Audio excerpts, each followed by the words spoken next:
নিত্যানন্দ প্রভুর ঘরে কীর্তন করেছিলেন। সেখানে শ্রীবাস দ্বৈত সবাই ছিলেন। আর অমন সময় তারা যুক্তি করে বলছে, যখন প্রভাতকালে ঘরের বাহিরে হয়ে আসবে নিমাই পণ্ডিত, ওই সময় মাথার মধ্যে একটি আঘাত করবো, যাতে জীবনে কৃষ্ণ নাম না নেয়। হরিবল হরিবল। এমন ভাবে একটি লাঠি দিয়ে বাবা আঘাত করেছে, ওই লাঠিটা আঘাতের সঙ্গে সঙ্গে ব্যাংকে তো গিয়েছে, কিন্তু আরো বড় বড় করে উচ্চারণ করে নিমাই পণ্ডিত হরে কৃষ্ণ হরে রাম। আর যে এই লাঠি দিয়ে বাড়ি দিয়েছিল নিমাই পণ্ডিতের মাথায়, লাঠি ভেঙে দিয়ে তার দুটি হাত জোর হয়ে করতালের মতন বলছে, হা কৃষ্ণ হা কৃষ্ণ হা গোবিন্দ।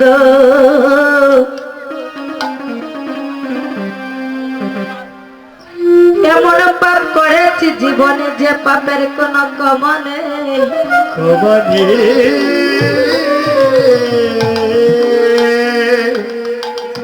আমি জানতাম না তুমি কে, ওই নামের মাহাত্ম্য কাকে বলে। আজ জানলাম, আজ বুঝলাম, যে নাম পরিবর্তন করার পূর্বে, যে নাম বন্ধ করার কারণে আমি বাড়িয়ে দিলাম তোমার মাথা, সেই লাঠি ভেঙে গিয়েছে, আমার দুটি হাত আপনি থেকে জোর হয়ে গিয়েছে তোমার চরণে। তাই বললাম কিনি ভাই পণ্ডিত, তোমার চরণ তলে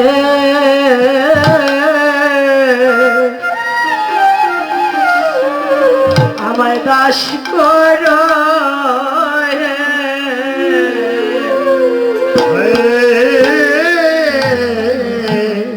তোমার চরণ তলে আমায় দাস করো হে ধনিমাই হে। তোমার চরণ তলে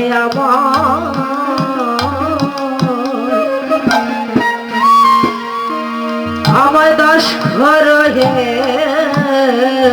নিমাই হে। তোমার চরণ তলে আমায় দাস করো হে। আমি ওই কৃষ্ণ নাম যেন আমি নিতে পারি রে, তোমার চরণ তলে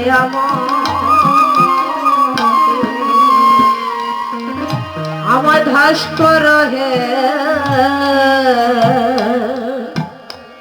ওই নাম যেন আমি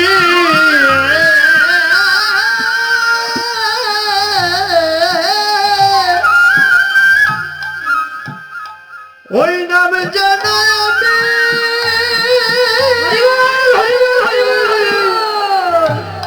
নাম যেন আমি নিতে পারি,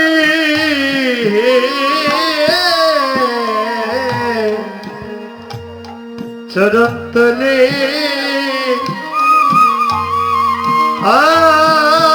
আমায় চরণ তলে তুমি স্থান দিহ হে। এমনই ভাবি করজোর করে বলেছিল ব্রাহ্মণ সমাজ, যে আজ জানলাম, আজ বুঝলাম ওই নামের মাহাত্ম্য কি, তার শক্তি কতটুকু। হরিবল হরিবল। শুধু তাই নয়, ওই নামের গুণে বাবা প্রহ্লাদের মৃত্যু হলো না, ওই নামের গুণে জল থেকে উঠে এসেছে, অগ্নিকুণ্ড থেকে সে উঠে এসেছে। ওই নাম স্মরণের কারণে শ্রীকৃষ্ণ ভক্ত সন্তান হয়ে মায়ের ঘরে জন্ম নিয়েছে। তাহলে এই নামটা কি সাধারণ বাবা? আহা এই যে হরে কৃষ্ণ, জয় রাধে, হরে কৃষ্ণ, হরে হরে অর্থাৎ কি বোঝায় বাবা? প্রথমেই তো হরে, হরে কৃষ্ণ হরে রাম, যে 32টি অক্ষর আছে, সেই অক্ষরে কৃষ্ণ কয়বার, রাম কয়বার, আর রাধা কয়বার, হরে কয়বার, জয় রাধে। হরে 8 বার, কৃষ্ণ 4 বার, রাম 4 বার। আহা হরেটা কেন বেশি? তার কারণ আছে। তার কারণ হলো হরে অর্থাৎ হ দিয়ে যে লাস্টে যে রটা বাবা, র দিয়ে কি হয়? রাধা। রাধারানী হচ্ছে আমার প্রেমের রানী, প্রেমেরই গুরু।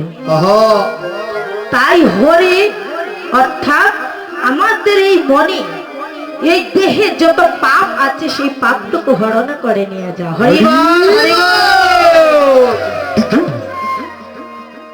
তাই তো শ্রীবাসয় অঙ্গনে আসলে হরির নাম সংকীর্তন গুণগান করলে হরে কৃষ্ণ করি আমরা। কেন? প্রথমে হরে বলি অর্থাৎ রাধারানী আমাদের দেহে যত পাপ আছে, অহংকার আছে, তুমি আর সবটুকু ধুয়ে নিয়ে যাও, হরণ করে নিয়ে যাও। তাই তো বলি হরে কৃষ্ণ হরে রাম। সবাই কৃপা করে দুটি বাহু তুলে কৃষ্ণ গুণগান করুন। হরি বল, হরে কৃষ্ণ হরে কৃষ্ণ কৃষ্ণ কৃষ্ণ হরে হরে, হরে রাম হরে রাম, রাম রাম হরে হরে। হরে কৃষ্ণ কৃষ্ণ কৃষ্ণ হরে হরে, হরে রাম রাম রাম হরে হরে। হরে কৃষ্ণ কৃষ্ণ কৃষ্ণ হরে হরে, হরে রাম রাম রাম হরে হরে। হরে কৃষ্ণ কৃষ্ণ কৃষ্ণ হরে হরে, হরে রাম হরি বল, হরি বল। রাম হরে হরে। হরে কৃষ্ণ কৃষ্ণ কৃষ্ণ হরে হরে, হরে রাম রাম রাম হরে হরে। হরে কৃষ্ণ কৃষ্ণ কৃষ্ণ হরে হরে, হরে রাম রাম রাম হরে হরে। তাই ওই শ্রীবাসয় অঙ্গনে মায়েরা যারা এসেছেন গো, তবে কৃপা করে এসেছেন যেহেতু আজ গৃহকর্মের কথা চিন্তা করতে হবে না। জোড়া দে, গৃহকর্মের কথা এখানে বসলে চিন্তা করলে হবে না। কেননা এক মনে এক প্রাণে বসতে হয় ওই শ্রীবাস অঙ্গনে।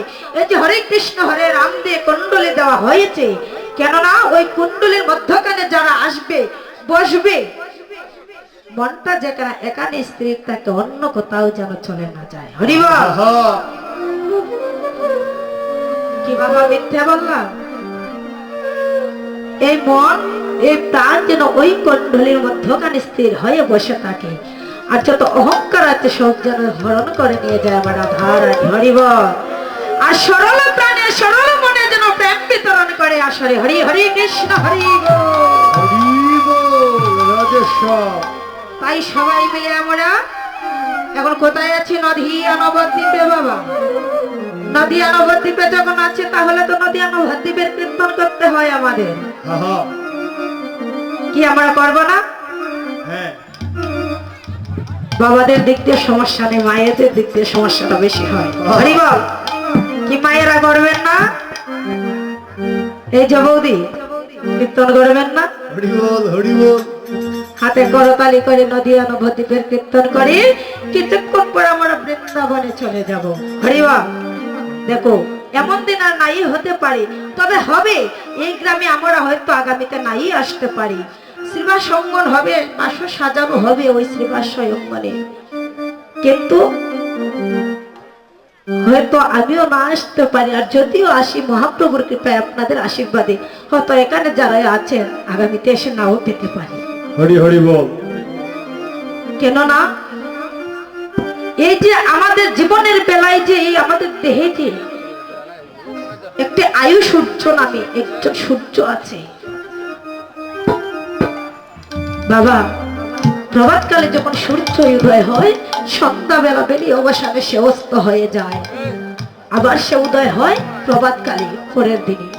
কিন্তু আমাদের এই যে জীবনের যে আয়ু সূর্যটা আছে, এই সূর্য যদি একবার অস্ত হয়ে যায় দ্বিতীয়বার সে আর উদয় হয় না।